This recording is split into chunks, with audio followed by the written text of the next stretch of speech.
Hi, I'm Gracie Mercedes, and welcome to Not Blank Enough, a podcast about everyday insecurities and triumphs. In this episode, I'm talking with Marie Forleo, an entrepreneur, New York Times bestselling author, and unshakable optimist.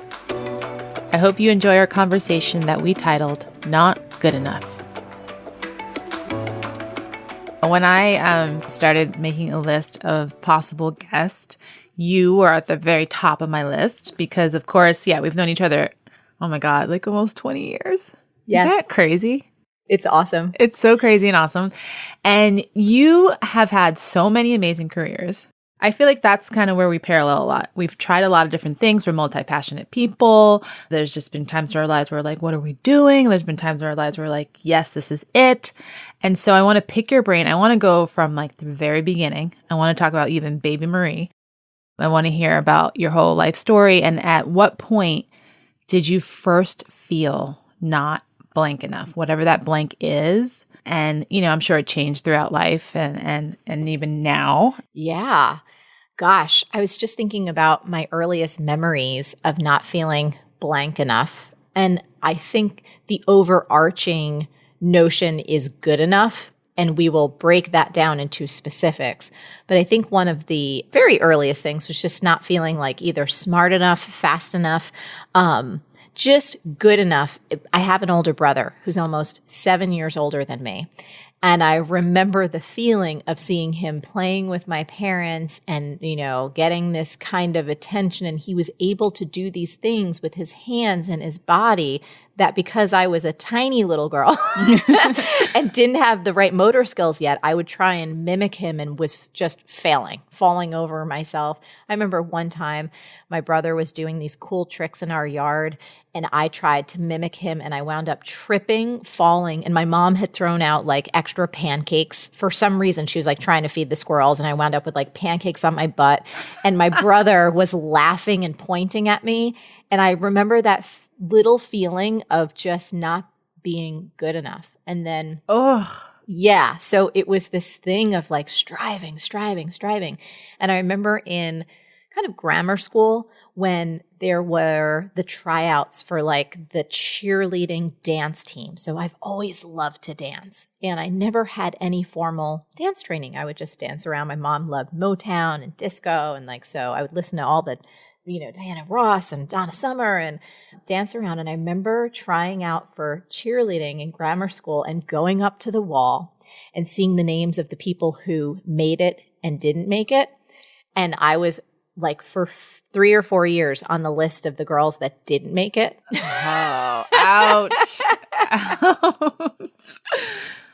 So did that, I mean, it sounds crushing, of course. All little kids have that. But at that age, because grammar school, maybe how old were you? Maybe 10, 11, 12? Even younger. I think I was probably in the like 7, 8-ish range. So do you remember, I know that's a while ago, but do you remember after that initial crushing feeling, did it spark anything else in you? That I am just not ever going to be cool enough. Oh.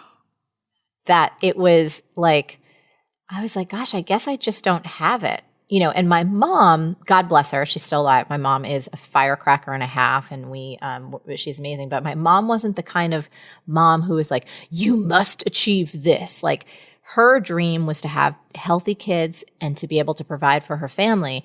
And so the notion of extracurricular anything, because she grew up in the projects of Newark, New Jersey, and she would always tell me like her dresses had cigarette burns in them and they had so she kind of grew up very, very, very poor. So the notion of these, like you want to join a cheerleading squad, it's like, that's unnecessary. Who cares if you didn't make it? Like she did. She was just like, one less thing I have to drive to. Exactly. The extras, right? The extras. I get that. I mean, I grew up, first generation, and my mom grew up in the Dominican Republic. And even when she came to New York, she didn't have very much. I mean, she had nothing really. And she had me so young.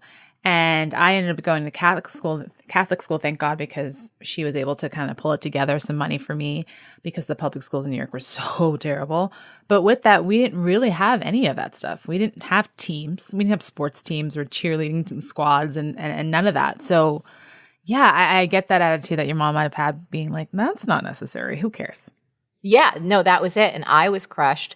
Eventually I made it on. I think it was in high school, but it was after I had like really, really worked so hard I was like, I actually introduced to the cheerleading coach this notion at that time. Again, it was years after me failing. I said, hey, I think the team should really strength train because the team in high school was focused on these competitions and going to these competitions in South Jersey. And I would watch the competitions and like understand. I'm like, oh, you need to be able to do lifts. You need to be able to do tricks. And I don't think these girls are strong. And so I was a gym rat. I used to go to Gold's Gym in New Jersey. So I created a whole strength training program and I introduced it. And that was part of how not only I got on the team, but I actually went from never cheerleading before. And this one coach made me captain. She's like, you have so much initiative. You have so much drive. And some of the other girls, they were not happy. Oh my goodness. So that's a perfect example. Like you went from not making the team For years to being captain and telling the coach basically, hey, I have an idea to make us better, to make us the best. Yes. Oh, amazing. And at that time when that happened, was it like, oh yeah, I'm killing it? Or did you still feel any like insecurities and stuff? Oh, I felt like a total fraud because the other gals, I had watched them. They always made the team every year. They were always in the best outfits. They were always kind of together in their clique. And I always felt like this kind of weird outcast and I didn't really hang out with them. And then when I got onto the team and I was so excited to be friends with them, but you know, in high school, and they weren't mean to me necessarily, but they just had their own bonds and their own cliques. So I just felt like, oh, my coach took pity on me at that time. And I never really talk about this, but I got kicked out of my house when I was about 13. Oh, I didn't know this. Yeah. And so it was a really rough time in my life. My mom and I had a huge blow up. My parents had just invested in this like condo that was maybe about 2 miles away from our house where we lived down the shore. And it just happened to be like a newly built condo. They were just trying to like build wealth. They were trying to get ahead. And my mom kicked me out. I actually went to live in this place that had like no furniture. And my dad would drop me off groceries like once a week. Oh my God. And that was the same time that I like made the cheerleading captain. So it was this really confusing time of me just feeling completely estranged from my family. I just got this like kind of thing where I was captain of the cheerleaders. I had a physically abusive boyfriend and I was just trying to get by. So the thought of not being enough I was like, okay, my mom doesn't think I'm enough because she kicked me out. The boyfriend who was, in the football team, that was like a physically rough relationship. So I had all that. And then trying to navigate with the girls and like they didn't think I deserved what I had. So it was not enough all over the place. Damn. Oh my God. Thank you for sharing that. So you're at this point, how old are you around? Like 13, 14. And then going into high school, I graduated when I was 17. And so my mom and I, the whole high school was rough for us. So yeah, you said in that time you felt all these not enoughness. I mean, you in basically every category of your life, you're feeling this. Yep. And is there anything in that time where you're like, well, no, I am actually great at this one thing? Or was there any positivity that you felt at that time? Yeah. So that cheerleading coach who actually gave me that opportunity, she kept telling me, and she was someone who I confided in a little bit because she was like, she would catch me crying or, you know what I mean? Like just kind of looking down or whatever. And she's like, what's going on? I remember the day when I sat down with her and just told her what was happening. She's like, are you sure you're okay? And I said, I'm really okay. I said, I'm going to be fine. She's like, you have to know how good you are and how hard of a worker you are. And you just keep going. And it was really, really, really, it was a beautiful thing. And so she gave me this little ray of hope that I wasn't a total screw up. And then eventually I started applying for colleges and I kind of knew that once I was able to get out of my house and not get away from my parents in any kind of bad way, it was one of those times in life where you're like, I need to be on my own. And once I was able to get into college, because no one in my family had ever gone to college, so that was a whole other thing, like, oh, am I going to be able to do this? Then I started to feel like I had a little bit of freedom and I was starting to find my footing. That's so interesting. So the one area where you felt good about yourself or maybe felt like maybe I am enough came from an outside source. It came from someone else saying to you, hey, realize what you are and how great you are at these things. Yes. I love this. Okay, so now let's fast forward to the freaking Marie Forleo of today, who is just killing it in like 8 million different places. So for the past 20 years, I've been building my company, which is primarily around coaching and education and media and helping people create a business and life they love. So we have our online show, Marie TV, which I think, gosh, we've had hundreds and hundreds of episodes. You know, it started off me just talking to my webcam, and now we're like an award-winning show, which is great. And we've got the Marie Forleo podcast, and I've, responsible for, I think it's like 40 humans at this point that are employed with my company. Oh my goodness. You remember last year, because you joined me for this, we had a #1 New York Times selling book called Everything is Figureoutable. Mm-hmm. And it's a very good book, and I suggest that everyone go read it. It was so good. Thank you. So now it's just, it's me running the company and living my life and being with my man, Josh. We've been together now 17 years, which blows my damn mind. And it's just constantly working to evolve. And I mean, in terms of not feeling good enough, I still have those feelings. Like I think in our culture right now, one of the things that I always battle is not being fast enough. Like not feeling like I can write fast enough, or I can create fast enough, or I can produce fast enough for how my brain envisions I should be able to do it. But quality is really important to me. But that's something that I have to watch, because otherwise I can make myself miserable really fast. It's interesting because now, we're all on our phones and our computers, and we're kind of working 24/7, and there's no real line between work and play, or home life and work life. And now, especially at the time we are recording this during our COVID-19 lockdown. And so now everyone is working from home, even more so. And some people, like they just announced that Twitter will be forever working from home. And so like now, how do you separate your work life from your home life and this constant like work? I am very similar. I have that similar feeling where I never feel like I'm getting things done quick enough, whether that's writing something or just thinking of new ideas or doing a podcast. Like everything always feels like it's not quick enough. Can I tell you something though? I need to reflect something to you, because you and I have known each other for a long time. You are one of my superheroes when it comes to quickly executing on your ideas. Oh, thank you. There are times in my life when I can feel myself spinning out into a bit of perfectionism or overthinking. And I literally say this, Gracie. I said, channel your dear friend Gracie for a minute, because I've watched you over the years. Even as it relates to this podcast, you said, Marie, I have an idea for a podcast. And then you sent me the treatment. And I know you. You probably banged that out within like a day or less. And it's genius. And then we're like, hey, let's make this happen and record it. But I've watched you do that at MTV. I've watched you do it teaching yourself how to write a script for a show. I've seen you and watched you. You are one of the fastest executors that I've ever met. So this is just as a friend to friend, heart to heart. When you hear that voice, you got to remember this conversation. You are a speed demon in the most gorgeous way. You are so highly creative and you're so quick at getting things done. It really is. It's a genius gift. And I literally channel you through my heart and go, don't overthink this. Be Gracie this moment. Get her done. Oh my God. So 1, I have chills. 2, I'm trying not to cry because I feel very emotional.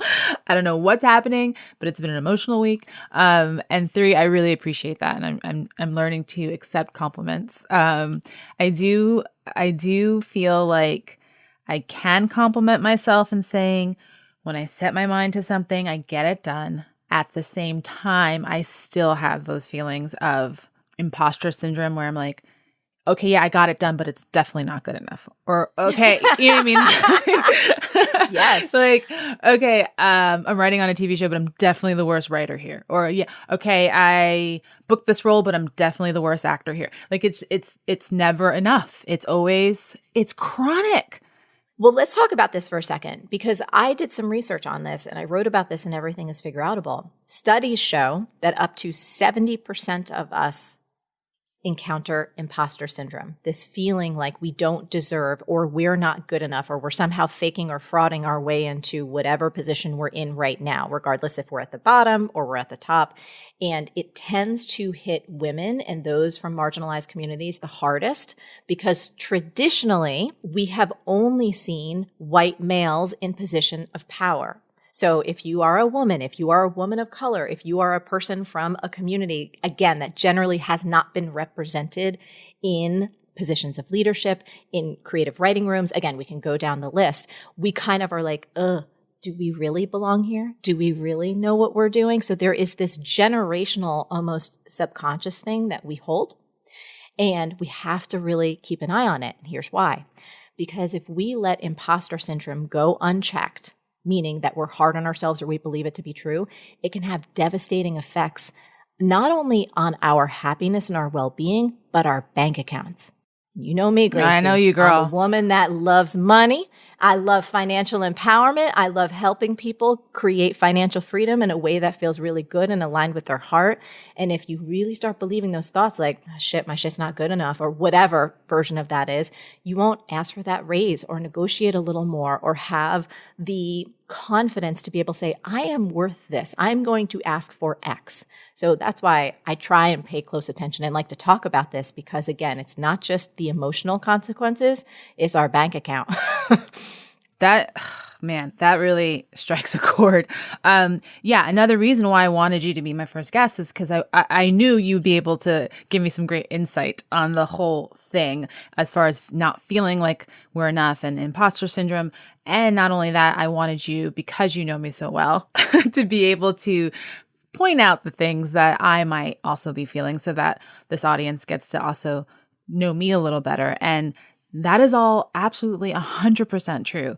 I mean, feeling, and I say this, and sometimes even when people reach out to me and they want to learn about writing, or before it was blogging or acting or any of these things, especially when they're women of color, and they usually are, I'm always trying to just say, like, you know what, just go for it. Like, you have to just go for it. Don't wait. Don't wait until you think you're quote unquote ready, because you're never going to feel ready. I still don't feel ready. I still don't feel like I belong, like exactly what you're saying, but you're 100% right. It's because we don't see people who look like us succeeding. It's slowly starting to change, but we have a long way to go.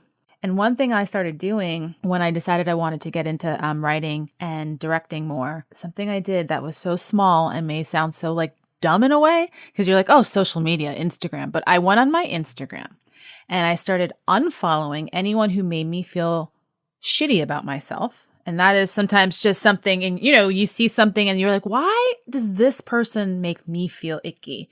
And whatever that might be, we can unpack that for days, but okay, I'm going to unfollow that person. And then on the other side of things, I started following people who had the jobs that I wanted, who looked like me. So I started following Latin and Black women who are writers and directors and showrunners and producers. And that kind of changed everything, because all of a sudden now I'm seeing in my feed what they're doing, what they're looking for, what they're accomplishing, and feeling like, yes, I want that. I want to do this. So, I just got chills when you said that. I don't think it's dumb at all. I think it's so brilliant. And I also just want to say this. I know we talked about this maybe like last week or so, but this notion of paying attention if you happen to interact with someone on social, and for whatever reason, you walk away from seeing their feed and you're either hyper competitive, you feel like crap, right? You have to just trust that for whatever's happening right now, they're not the person that's going to be the most inspirational for you. And I love hearing that you said, oh, and there's all these other women who are doing such beautiful things in the same industry that when you follow them, it sounds like, if I'm hearing you correctly, you feel not only celebratory of who they are, but it expands your own aspirations. It elevates your ambition for yourself and for what's possible. that's exactly right. Where you feel like, oh, if she can do this, I can do this. Or even just seeing what these women are doing as far as trying to bring up their community. So women like Tanya Saracho, who is a creator, showrunner, and constantly looking for LGBTQ writers, for Latin writers, for women writers. Ava DuVernay, another one who's constantly looking for people of color to work with and stories to show off. Certain production companies that like Macro, just in general, these people who that you're like, oh man, yeah, there are people out there who want us to succeed, who want, to bring their group up with them. And it's a beautiful thing. And yeah, and I think that really just changed everything, making that one simple change. Just, spending, 15, 20 minutes on Instagram, searching people, following people. Well, it's curating an inspiration feed, right? And it's curating a feed. So when you open that app, because it is addictive, that anything that you're going to see are most likely it's going to be people that are going to lift you up in some shape or form. And it's going to like almost creating that worldview of like, yeah, this is possible for all of us and let's keep it going. Yeah. Now you have all this stuff going on. What are you working on specifically right now? So I'm working on a new book. Yay. I know. So I've been waking up. One of the things that I realized that was critical for me in getting done my last book, Everything Was Figure Outable, I really hit a lot of walls in the beginning because the business takes a lot to run, and having a show and having a podcast and, employees and leadership and the programs that we run, the training programs that we run, like it's a lot. And somehow I mistakenly thought like, oh, I'll just be able to fit writing a book in. It was like, no, that was real. So for months I tortured myself and I felt like crying in a corner. And my breakthrough came when I said, you know what? I'm going to wake up at 5 a.m. I'm going to make some my coffee and just spend 2, maybe 2.5, 3, sometimes an hour and a half hours every morning, just slowly making progress on this book. And I will tell you, Gracie, it was a breakthrough.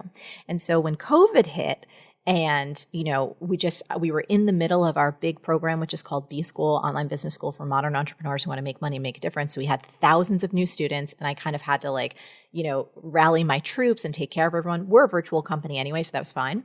But once we got everything settled with COVID, I was feeling like, I want to work on my next book, but I was having trouble finding the time. And I said, let me go back to what I know works. So for the past couple of weeks, I've been waking up that early again and starting to lay the tracks down. And it is a book about money. And I am having so much fun with it, but I will tell you, I've heard those little voices so I even wrote this down too. And this is one of my little techniques. I'm giving voice to that not enoughness. Like, oh, well, who am I to write a book around money? I am not a financial advisor. You know what I mean? I'm not a person who's going to teach you about your IRAs or your 401ks. Like I ain't telling you about any of that stuff. You know what I'm going to teach you about?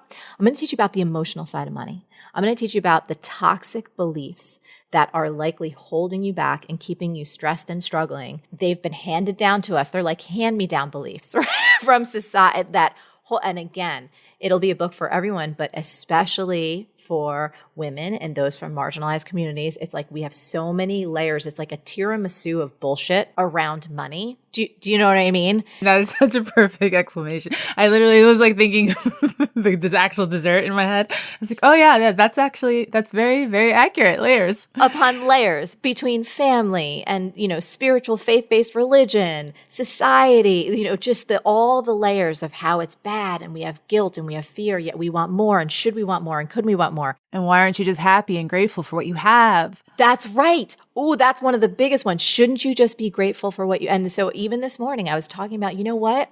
Gratitude and ambition are not mutually exclusive. You can be 100% grateful and you could be 100% ambitious at the same time. It's like we live in this world where you either have to be one thing or the other. Just like, oh, well, are you an actor or are you a writer or are you a blogger? It's like, you know what? I don't fit in anyone's box. And so you're not going to put my money life in anyone's box either. You're not going to tell me that I am some greedy It's like, no, you can be kind and generous and loving and rich. Yes. Oh my God, I'm trying not to get too loud right into the mic, but oh my God, I want to scream. Me too. I'm leaning back. Oh my God, I fucking love this because all that's so true. And I feel like in my life, it's the same thing. It happened with blogging and now it's starting to happen with acting and writing. It's like, oh, I'm starting to get somewhere. And instead of feeling ambitious, I feel like I should just be grateful for what's happening now. Instead of thinking of, no, what's next? What can I be working on next? How can I make more money? How can I get into more rooms? How can I do this and this and that? And then this overwhelming feeling of, Gracie, you just started doing this. Calm the fuck down. Be happy with what you have.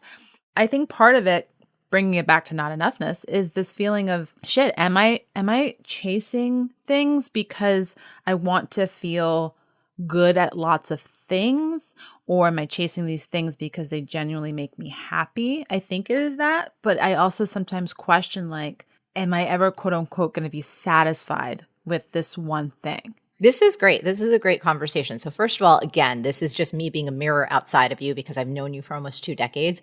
I believe this to be true about all of us, but I know this specifically about you. You are a creative. You are not satisfied just with the status quo. You are such a creative being. You have ideas and you want to see them come to life. So that I've seen about you. I think all of us have to be conscious of something that's called arrival fallacy. This is this notion that I will be happy when. So I'll be happy when I get the Emmy. I'll be happy when, I have another New York Times bestseller, or I reach X amount in my bank account or my income or whatever it is. So arrival fallacy is this thing that we all have to be conscious of when you're talking about chasing, because the horizon and the goalpost is always moving.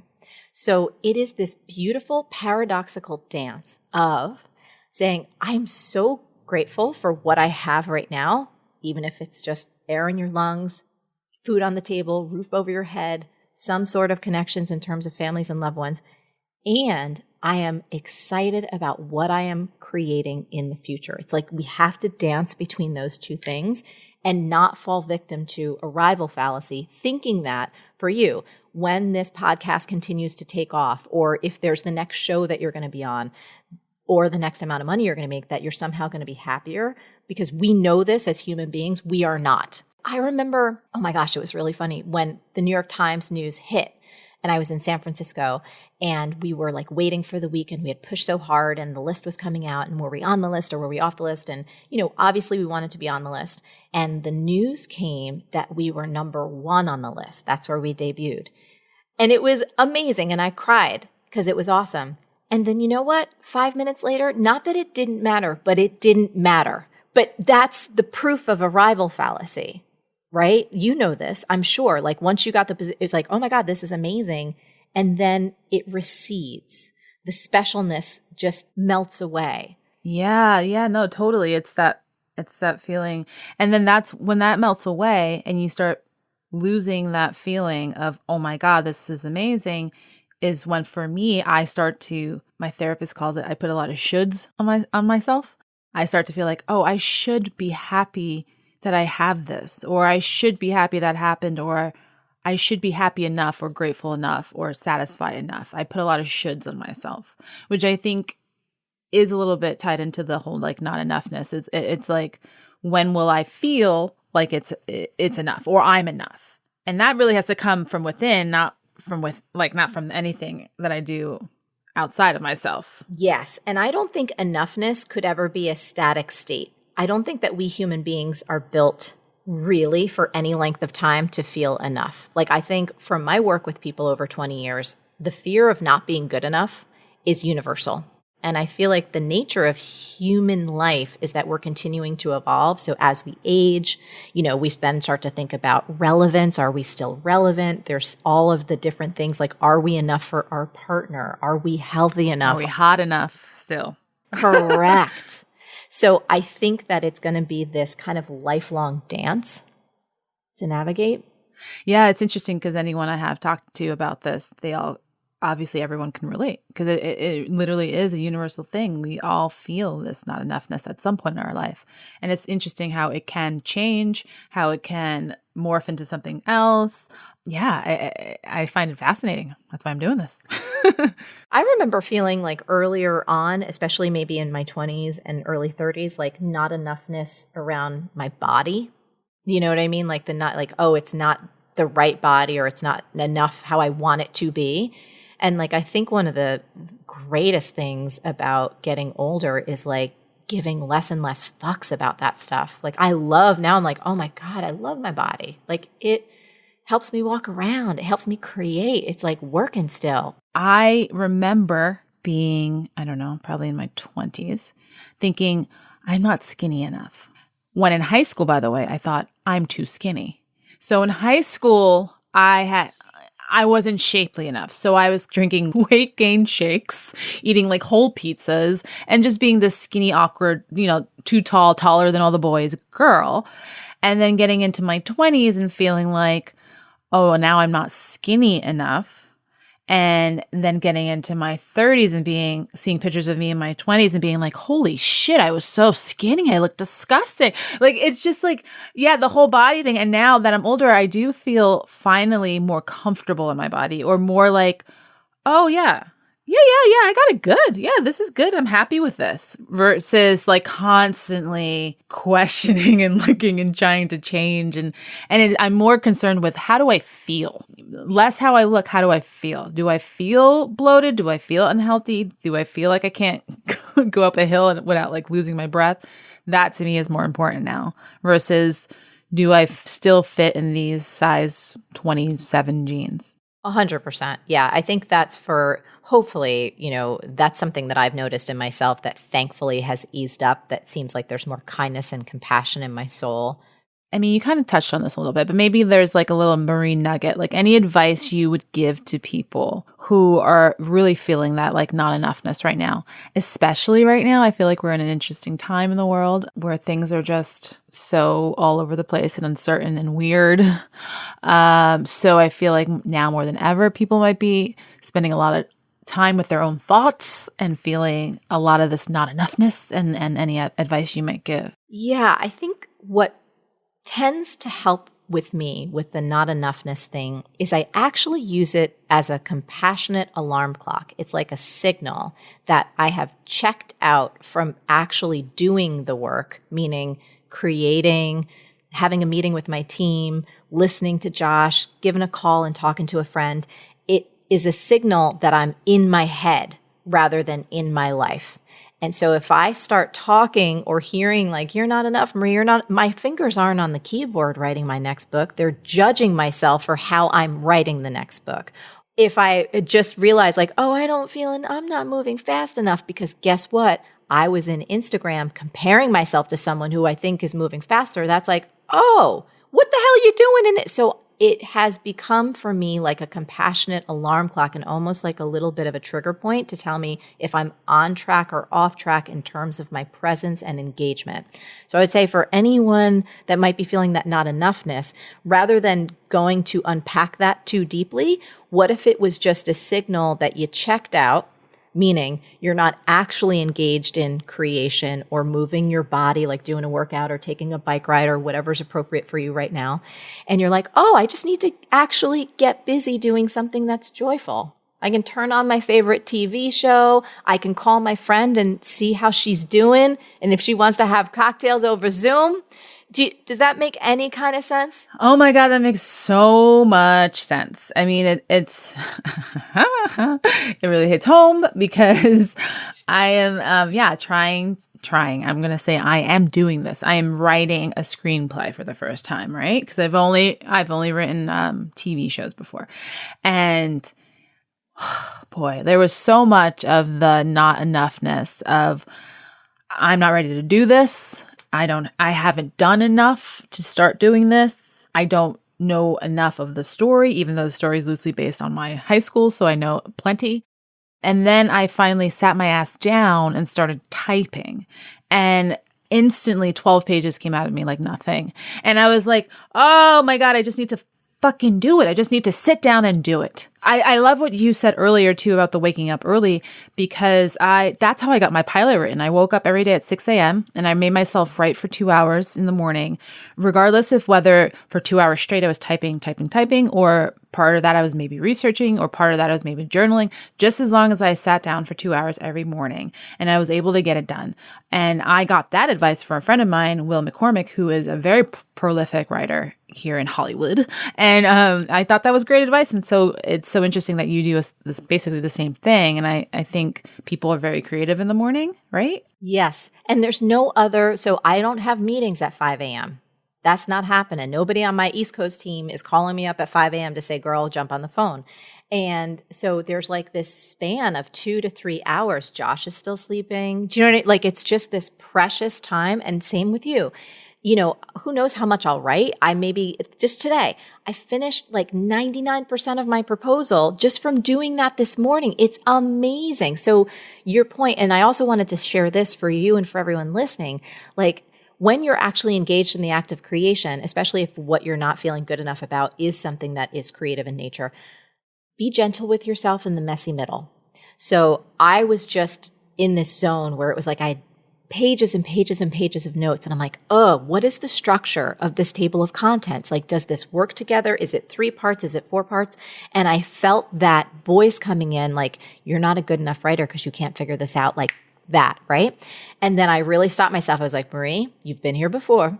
This is the messy middle. It is called the messy middle for a reason because you've done your 2 hours for today, shut the laptop, come back tomorrow, and you'll have a fresh insight. And when you know it, that's the truth. So for you and for everyone listening, it's like, be kind to yourself in the messy middle. It may take you a few days. It may take you a few months, depending on the nature and the context of your project. But the messy middle is called that for a reason. So it's not that you're not good enough. You're just in the middle. I feel like this like huge sense of relief after talking to you about this. I'm also so proud of you too. I mean, I think one of the other things that I admire so much about you is there's a fearlessness about you that you see something that you're excited to go tackle and you do it. You don't talk to yourself for 4 years about something. You're like, oh, I want to go write a screenplay. Hi, here I am. Yeah, I will accept that. I will graciously accept that and take that and appreciate that. I love you. This has been amazing. I'm so happy you were my first guest. And the plan is to name each episode, like in each episode have a different not blank enough. So for this one, I think it might be not good enough because I think that's the overlying thing that everyone's constantly circling in our heads. It's the universal fear that we human beings have. All of us share it. And for anyone who thinks that there is a writer, an actor, a creative, a singer, a business person who doesn't have it, you are lying to yourself. They all do. We all do. Love you. I love you too. Thank you. Thank you for listening to Not Blank Enough. Until next time, please take care of yourself and others, and know that you are more than enough. You can find out more about my guest today, Marie Forleo, at marieforleo.com or on Instagram at marieforleo. Please subscribe to Not Blank Enough wherever you get your podcast, and follow us on Instagram at NotBlankEnoughPod. This episode was produced during the COVID-19 pandemic of 2020 and recorded remotely. Our show today was produced by Gracie Mercedes and Dave Hill and edited by Douglas Sarine and Colleen Beasley. Not Blank Enough is a Gumption Pictures production.